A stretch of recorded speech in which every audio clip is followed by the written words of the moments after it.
We're in week 2 of beginning clinical skills in culture responsive therapy, and we're going to be talking about intersectionality and cultural humility today. This is just a brief overview meant to help you get started for the week. At the end of this overview, the objectives are that you will be able to define intersectionality and cultural humility. You'll be able to name the key figures for intersectionality and cultural humility, and you'll be able to discuss the clinical implications for and relevance of the concepts of intersectionality and cultural humility. So we're going to start off with what is cultural humility. And before we get too much into this, I want you to hear from the founding figure for intersectionality, Kimberly Crenshaw, and in her own words, what intersectionality is and how it came about. So, intersectionality actually came out of my effort to think about how to create a word picture so that people could understand what happens when the kind of inequality that they're prepared to deal with overlaps or has an encounter with a kind of inequality that they're not committed to, haven't even thought about, don't experience themselves, and don't necessarily feel called upon to be present in that. Intersectionality is also a frame. It's a frame that gives us a greater sense of how certain social problems come about, and importantly, what needs to be rethought in terms of the conventional interventions that we create for those inequalities when those interventions come out of narrow or non-intersectional frames. I came across a case that featured a woman named Emma de Graffenried.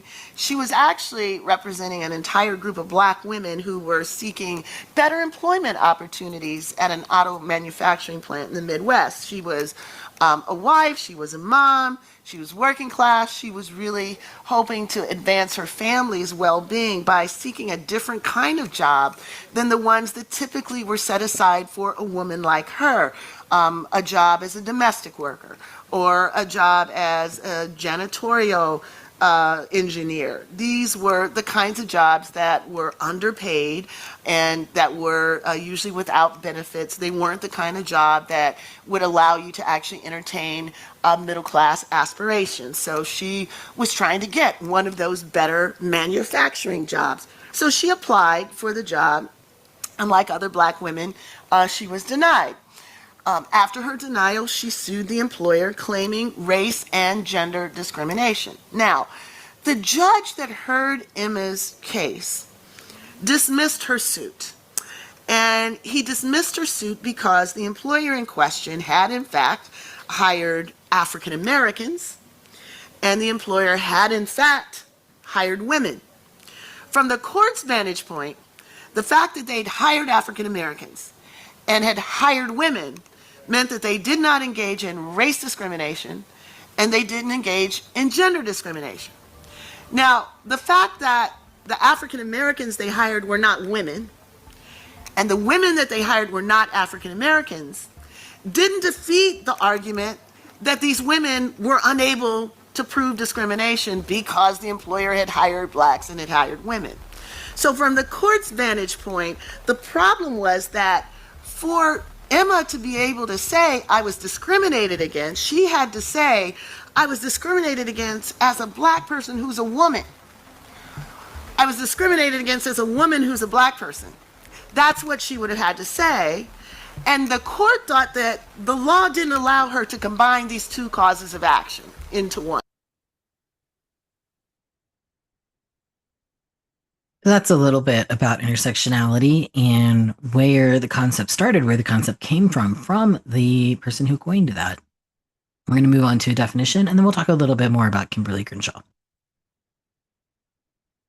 So, Oxford Review currently defines intersectionality as intersectionality is a framework that examines how different aspects of a person's identity, such as race, gender, sexuality, class, and disability, interact to create unique experiences of discrimination or privilege. The term was coined by legal scholar Kimberly Crenshaw in 1989 to describe the ways in which multiple forms of inequality can compound and reinforce each other. So, moving on to key figures and talking a little bit more about Kimberly Crenshaw. Kimberly Crenshaw, who you just heard speak, is was born in 1959 in Canton, Ohio. Is a professor of law at UCLA and Columbia Law School. Coined the term intersectionality in 1989 in a paper in the University of Chicago Legal Forum. Is the co-founder and executive director of the African American Policy Forum. Is the founder and director of the Center for Intersectionality and Social Policies, and has been active in a lot of things, but especially in the Say Her Name campaign. So she is a figure that you may run into on social media or as you're studying other things in other classes. So coming in to look at intersectionality from a why does this matter to you? How does this impact you as a future clinician, right? Um, we're going to look at some clinical impacts, and we're going to start with self of the therapist stuff. So, what does intersectionality mean for you? And so, we've talked a little bit already about self of the therapist and how important it is to keep working on yourself. So for you, it means that you hold multiple intersecting identities. Some of your identities are marginalized and some are privileged. And sometimes we don't even realize what privileged identities look like. Sometimes we're just not aware of privileged identities. We're often aware of marginalized identities, although not always. Sometimes there are things where we have, denied that's a marginalized identity, or we think because we can overcome it in certain ways, it's not marginalized. But we're often aware of marginalized identities, but we often are completely unaware of privileged identities. So, some more common identities, I'm just going to read a list, but I'd love for you to think about which of these are for you, where you fall on this, and what are some things that maybe I'm not talking about that you consider either marginalized or privileged identities. So, some identities that we can talk about are race and color.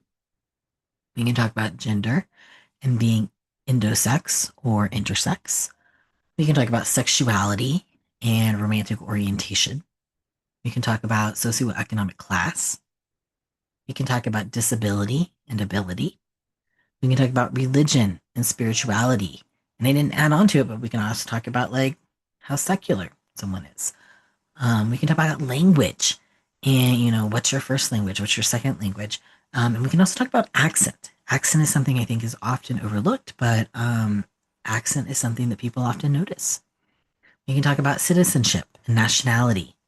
We can talk about age. And we can also talk about appearance, scarring, body size, and type are some of the appearances that don't fall in these other ones we've already talked about, like race and color and age. And then we can also talk about cultural capital. Cultural capital is a concept that you may or may not heard about before, but cultural capital is kind of around that idea of like, what do you know how to do? What do you know how to say? What do you know how to interact with?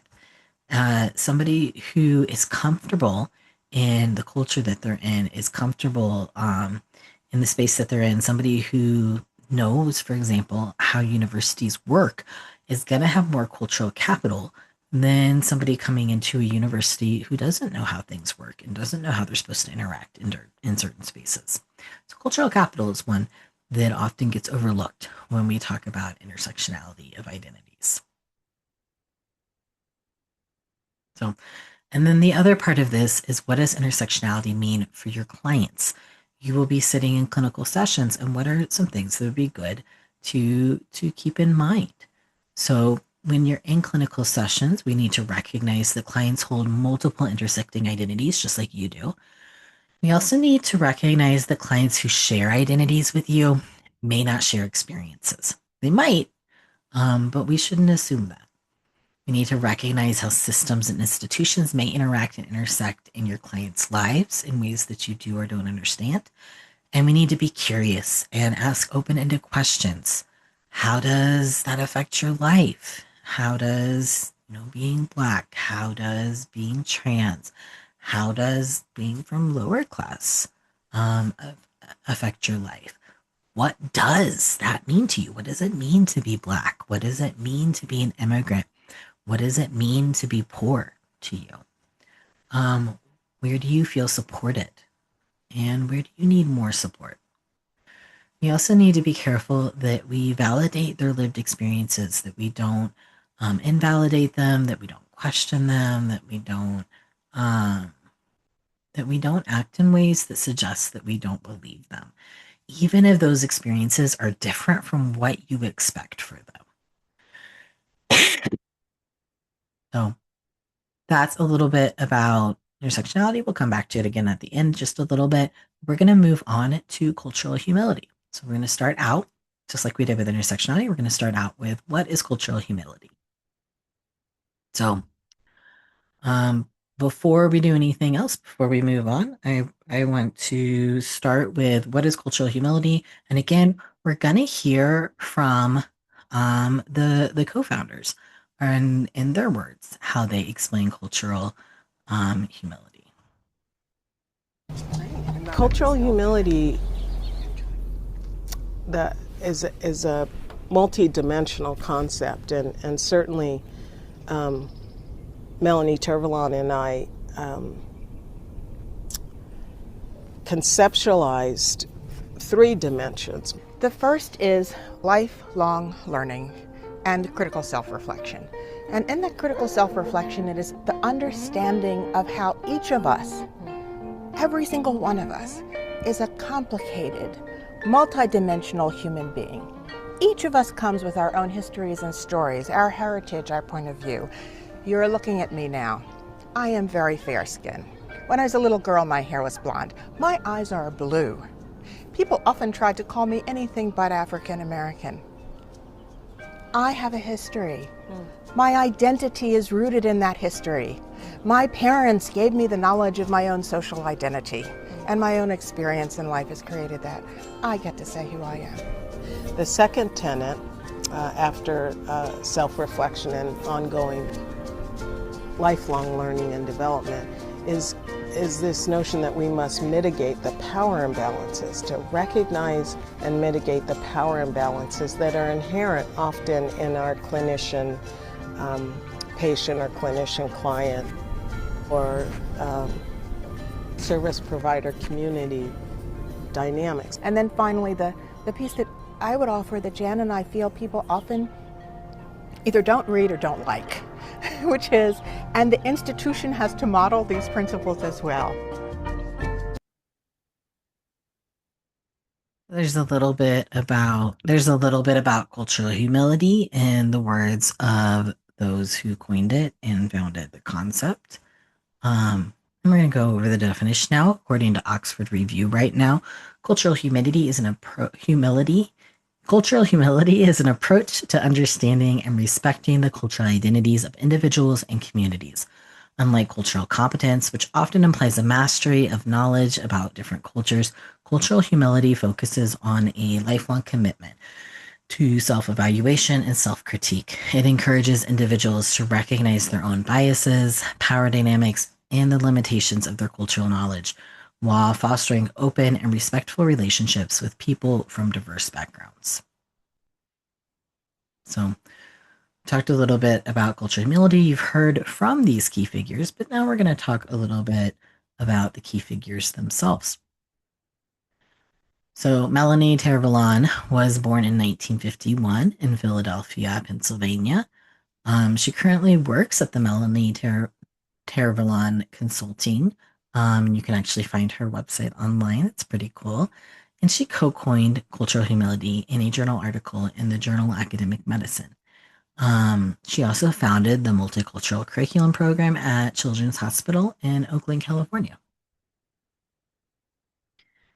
And then Jan Marie Garcia was born in 1963.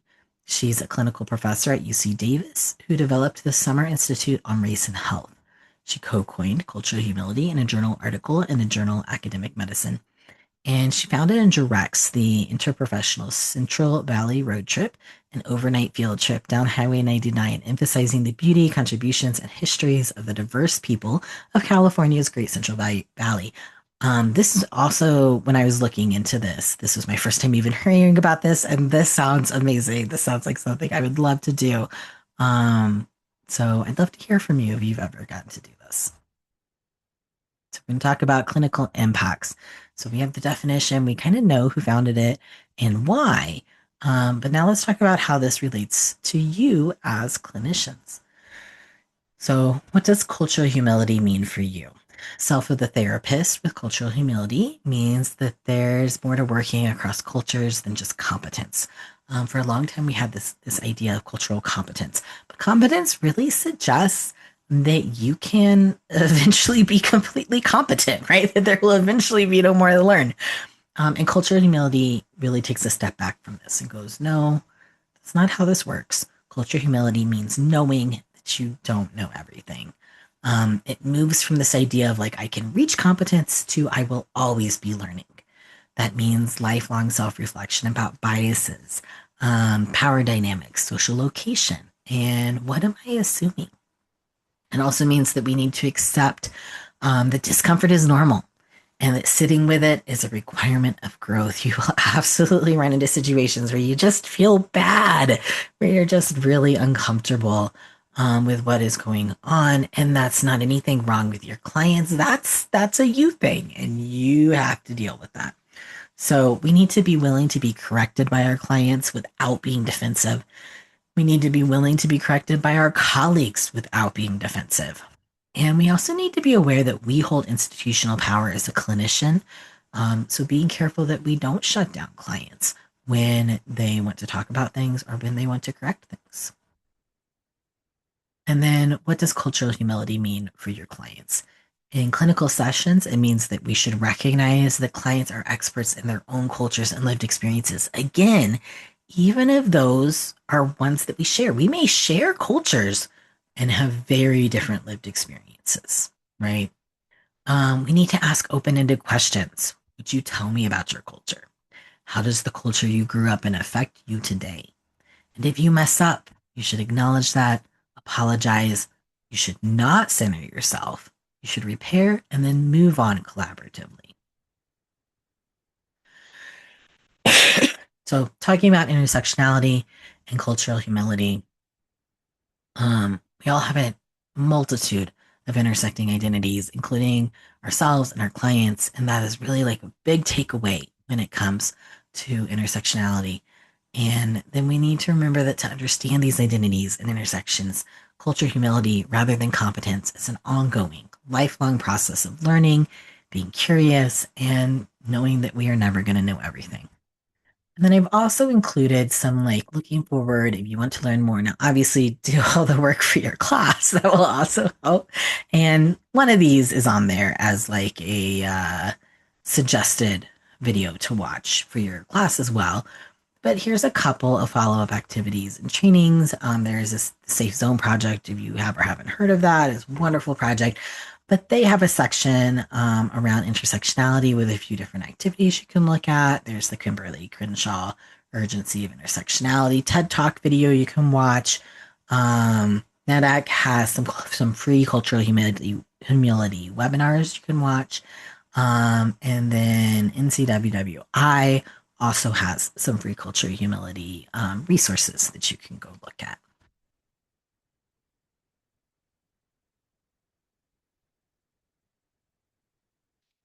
Please let me know or let your current instructor know if you have any questions.